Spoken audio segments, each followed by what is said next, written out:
There's hydrogen and helium, then lithium, beryllium, boron, carbon everywhere, nitrogen all through the air, with oxygen so you can breathe, and fluorine for your pretty teeth, neon to light up the signs, sodium for salty times, magnesium, aluminium. And a good morning to you. Welcome back to science class. I hope you had a good day off yesterday. Hope you spent some time with your friends and your family. And I hope you all got some rest and you're ready to get back to it. So take out your science papers. We are on these two pages here. Pages 32 and 33. Look like this. Okay. Now, last week we talked about the different parts that an insect has. Do you remember what they are? They are the head, which is where the brain and the eyes are kept. The thorax, which is the part where the legs and the wings are attached to, and the abdomen. That's where the heart and the stomach and all those other parts are kept. Those are the three main parts of an insect. An insect has to have all those things in order to be an insect. Okay. Now, we also say that insects are very different from people. And here's one of the ways they are different. Take a look at that picture of that mosca down there. Now, just look at that mosca. We can see its head pretty clear. You can see its eyes. You can see its head. Where's its nose? How come it doesn't have a nose? On page 33 here, you can see this critter. That is a dragonfly. And you can see its eyes, you can see its head. And where's its nose? Well, if you're looking at this, that's not the nose. That's just a bit of its skin that's yellow. Where's its nose? Well, the answer is insects don't have noses. Insects do not have noses. So how do they smell?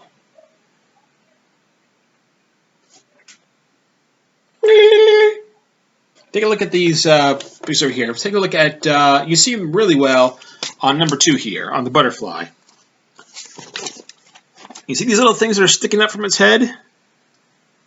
That's its nose. It's its nose. It's also its tongue. It also helps it when it's flying. It also helps when to find out things about the world around it. These little two things on top of their heads, those are called antennae. Antennae.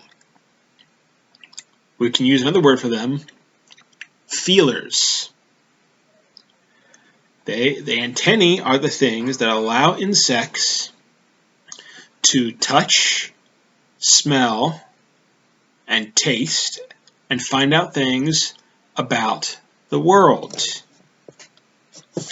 Now, the antennae on a lot of things look different. We talked about butterflies and moths. You can see on the picture here, the butterfly, it has two thin ones with little bulbs on the top.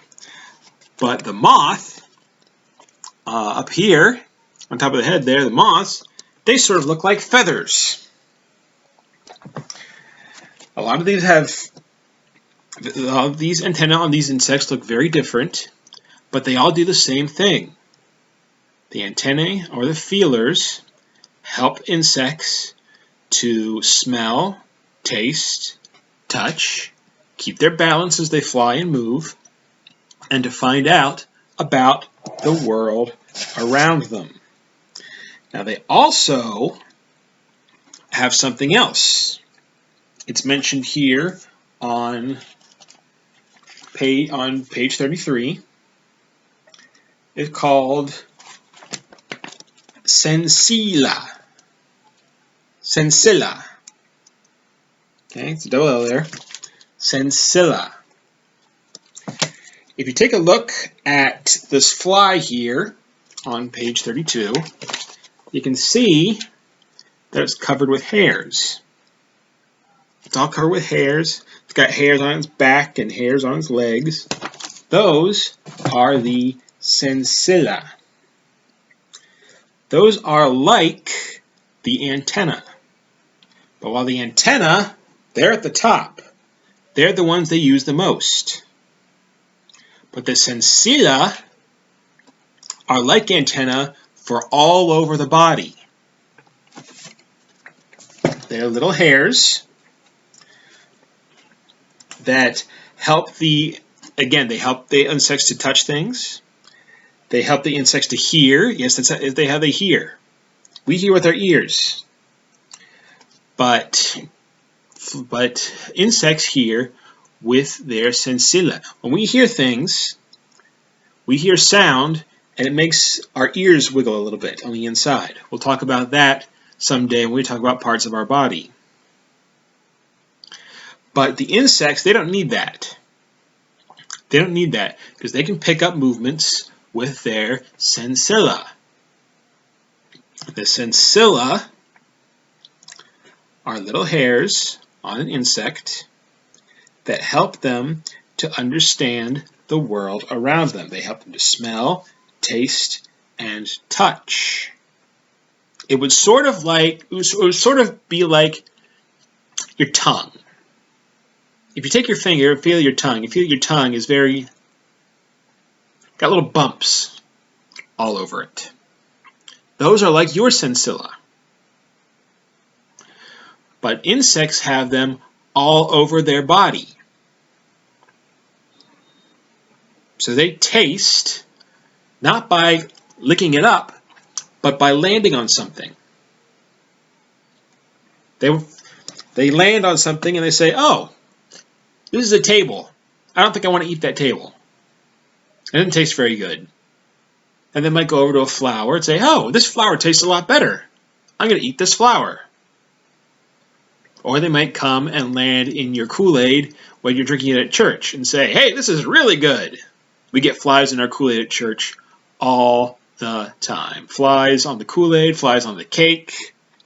Because they land on them and they say, hey, this tastes really good. Because they can tell how it tastes through their sensilla.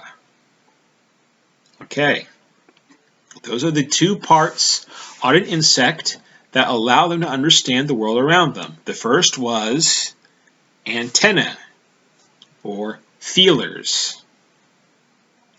And the second was sensilla, little hairs on the body that they use to help to understand the world around them. Okay, that is what we're going to learn about today. Tomorrow we're going to talk about how they see and how insects' mouths work. So come back tomorrow to find out more about that. There's hydrogen and helium, then lithium, beryllium, boron, carbon everywhere, nitrogen all through the air with oxygen so you can breathe, and fluorine for your pretty teeth, neon to light up the sign, sodium for salty times, magnesium, aluminium, silicon. Good morning. Welcome back to science class. Take your papers out. We are on pages 33 and 34. They look like this.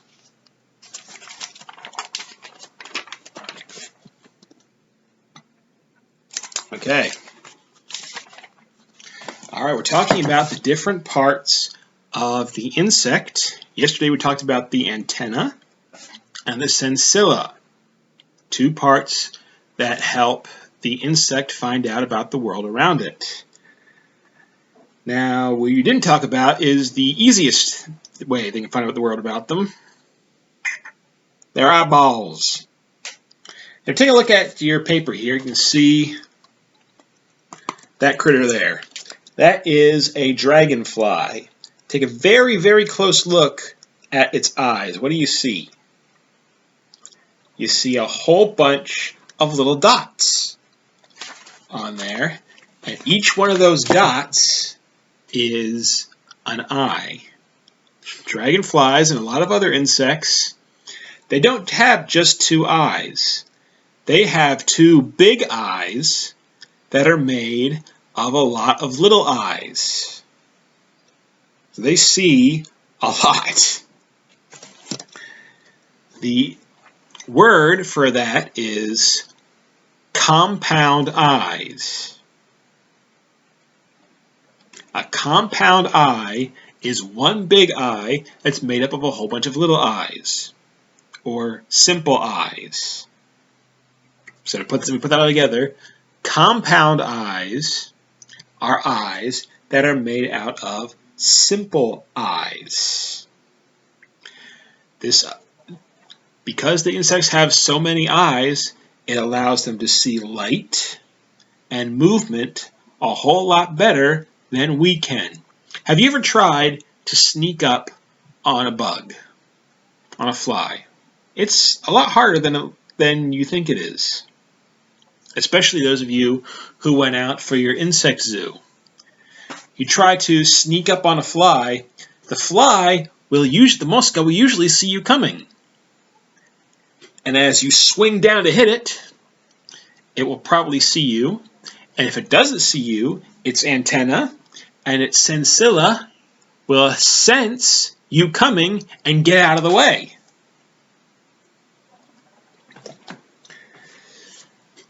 So, because insects, most of them, they don't have a whole lot of defense. They don't have big, strong bodies. They don't have muscles. What they need is to be fast and to be able to see what's going on around them, so when danger happens, they can get out of the way.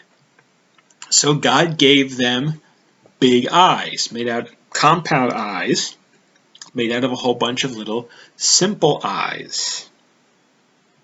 And this allows them to see better. It allows them to see light better. It allows them to see movement better. It allows them to see their food better, so they have an easier time finding it.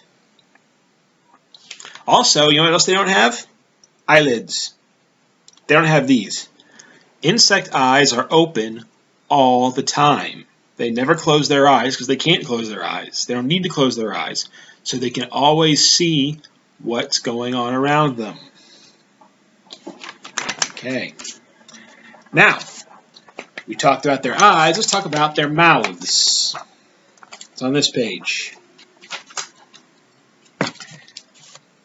Some bugs need mouths that chew.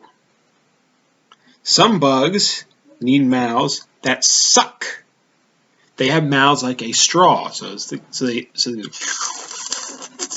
and they suck up their food like that. A lot of bugs that eat insects that eat flowers, they need that because they got to get into the flowers and suck up the juice that's in them.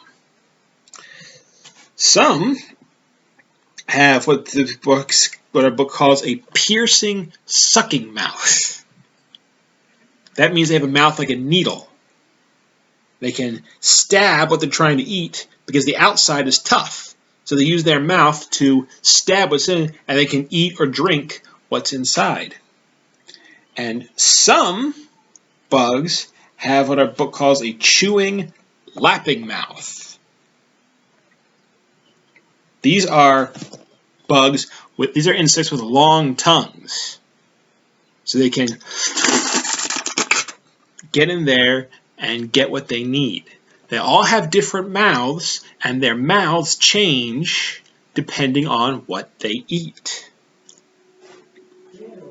Their eyes change depending on what they need to see. Their mouths change depending on what they need to eat. But why did God make them like that? How come we don't have lots of different eyes? How come we don't have lots of different mouths? Well, it's because God knew what people would need to live. People don't need to see a whole bunch of different things at once. People don't need a whole bunch of different kinds of mouth. But insects do. Because of where they live, how big they are, what they need to see, and what they need to eat. It's just another way of showing that God knows what he's doing and that he gave insects exactly what they need to help them. It's another way of showing that God is in control of the earth and God's in control of nature, because it shows that he gave them what they need. Okay, the thing we're going to take away from today's lesson is this here. Compound eyes. They're big eyes that are made of a whole bunch of little simple eyes. Okay. All right. So tomorrow we will have our test. Remember, what it will be a list. All the big names that we learned this week will be on one side, and their definitions will be on the other, and you draw a line between them. Okay? So go back and look over these videos again, or look over the papers that you wrote this stuff down on, to remind yourself what all of these things are before your test on tomorrow. Okay? All right, I'll see you tomorrow.